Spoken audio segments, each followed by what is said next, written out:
I'm going to hum a little ditty here and just riff on some things. I'm in a reflective mode, so I just want to get some things out there that I don't think I've expressed before. All right. Uh, so yeah, let me just get a little comfortable here.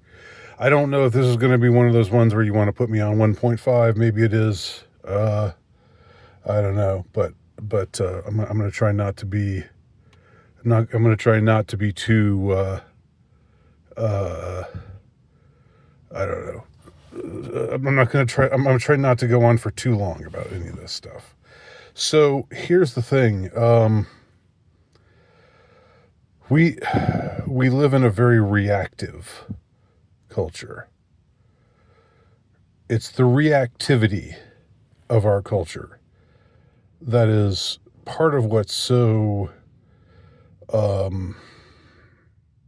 distressing right now.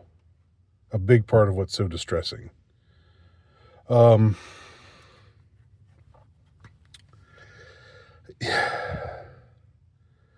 and it's like of course this was all prompted. This was prompted by watching the Joker sequel and seeing the fallout from the Joker sequel, seeing what people are saying about it, and seeing what the sort of anti-woke critics, movie critics, whom I gravitate towards because I'm as anti-woke as anyone, uh, are saying about it. And it's annoying to me how this has to be part of that whole woke, anti-woke thing.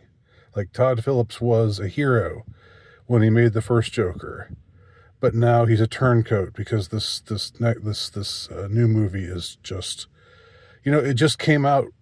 Well, it only came out today, really, and it was sort of pre-released yesterday, so it's just coming out, and already there's just this massive reactive response.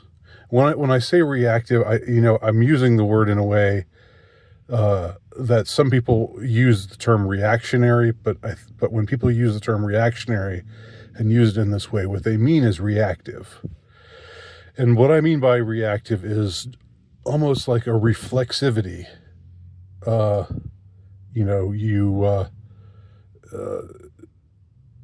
The doctor hits your knee and you kick, your leg kicks. You can't help it.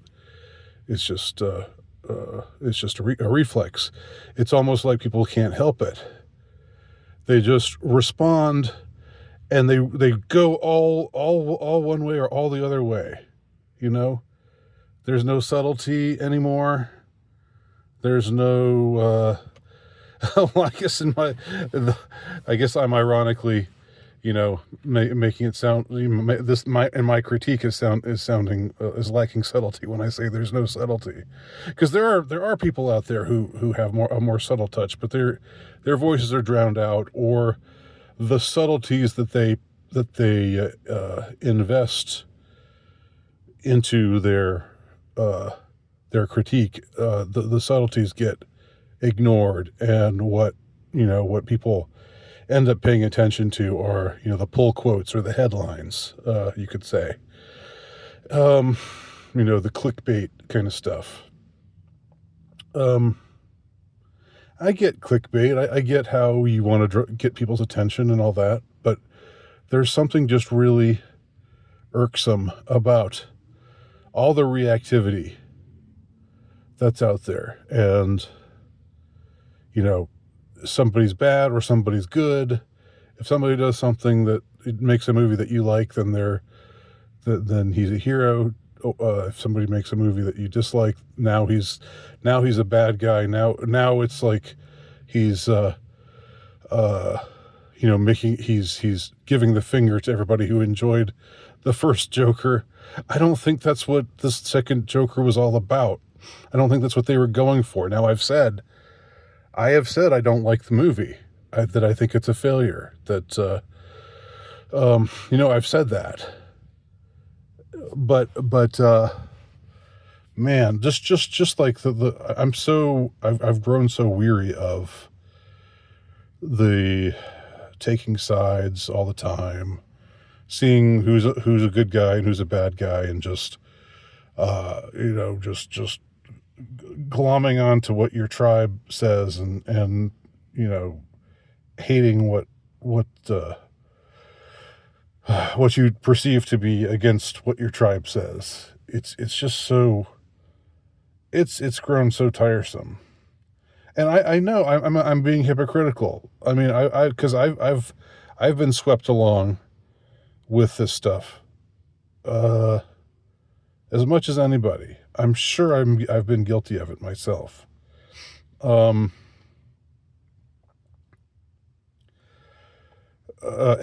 some things are really, really bad, and they deserve to be called out as really, really bad. And other things are really good, and they deserve high praise.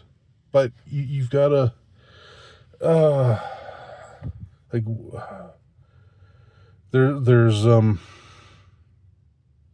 there's just a problem with this. Is it maybe just something that's inherent to social media? Is it just you get rid of social media and this won't be a problem anymore? I think it might be, or if it still is a problem, it's not going to be as much of a problem. Before the age of social media, you had to wait. You you found out what the reviews. Well, before the age of the internet, if we're just going to stick with talking about movies, you had to wait to find out what all the critics think of a particular movie, and you'd have to go to the library. You can find out what the critic who writes for your local newspaper thinks, but in order to find out what other people are saying about it, you have to go to I don't know, some more some library that has newspapers from other cities, like a big college library or something that would have all kinds of media. You'd have to or I guess you'd have people on TV saying things or whatever. But as far as just getting this aggregate of finding out, everybody hates it. This person hates it. This person hates it. This person hates it. I mean, they're coming for Joker too.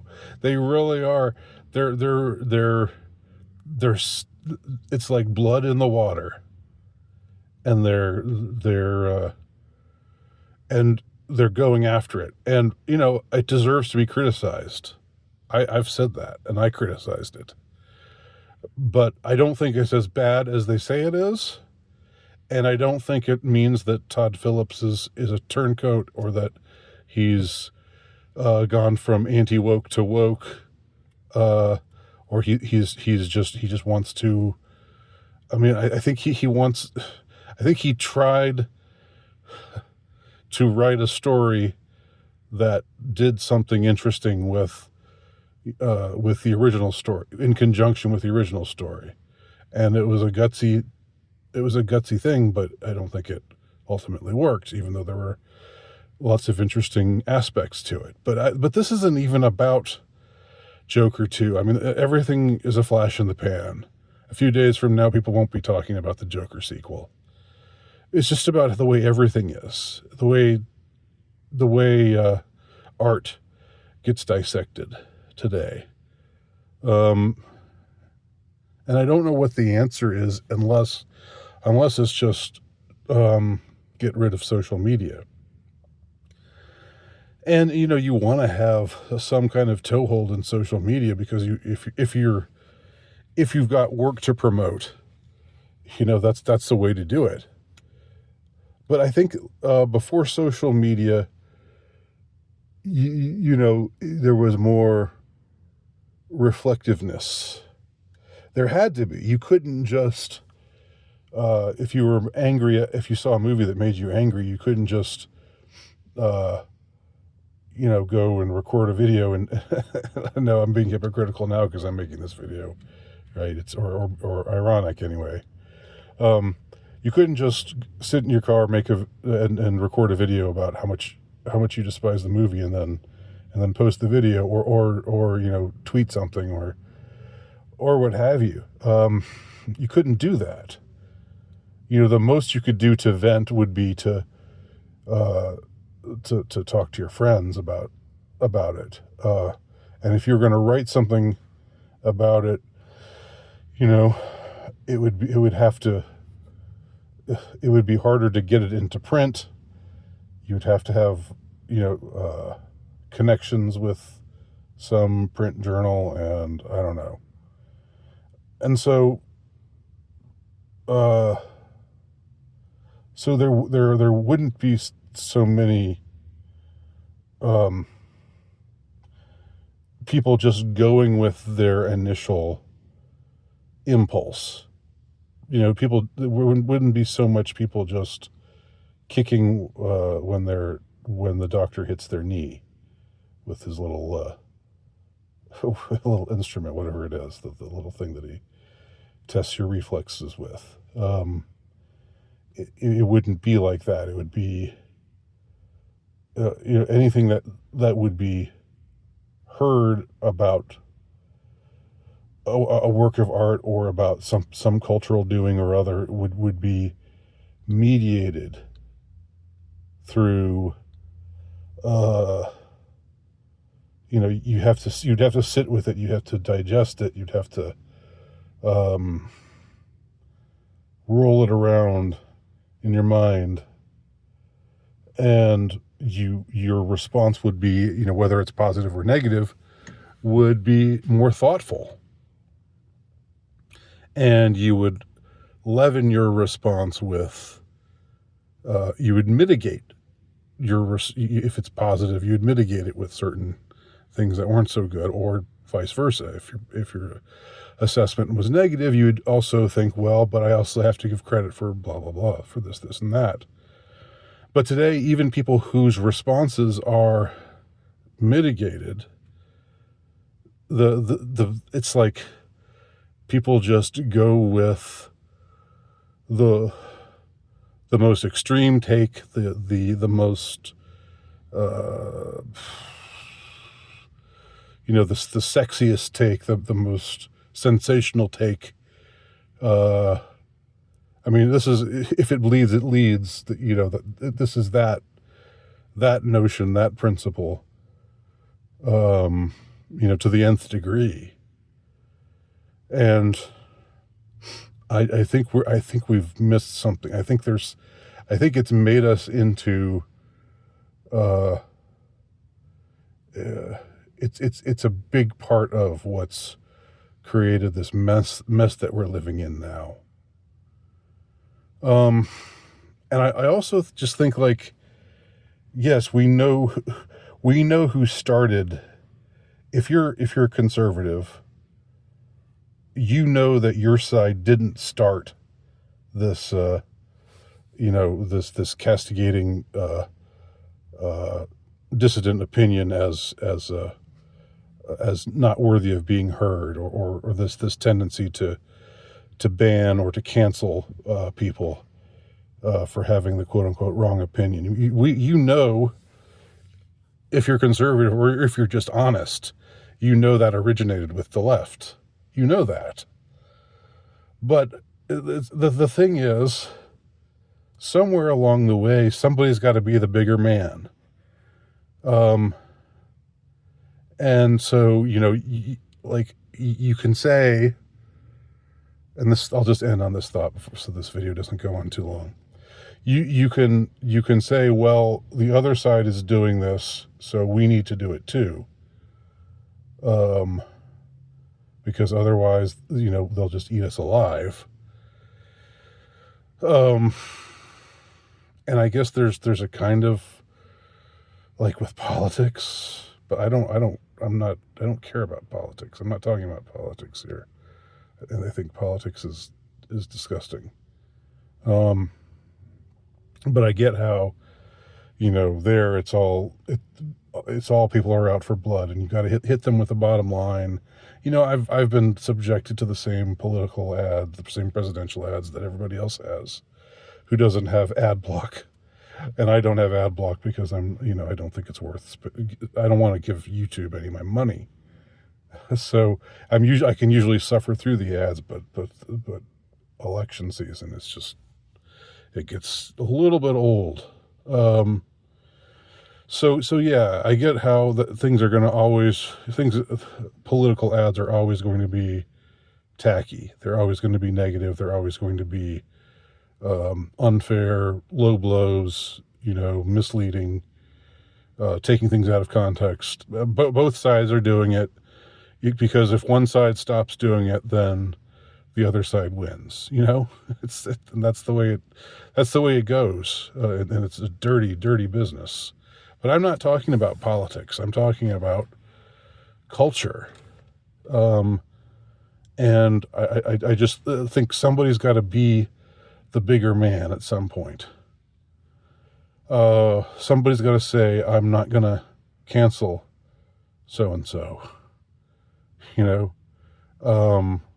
or I'm not going to just go with, even if you're not talking about canceling, I'm not just going to go with my base guttural, gut level,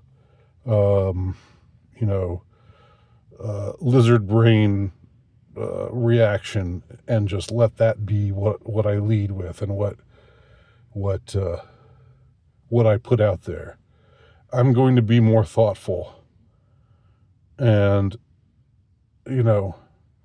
and hopefully people will follow my lead.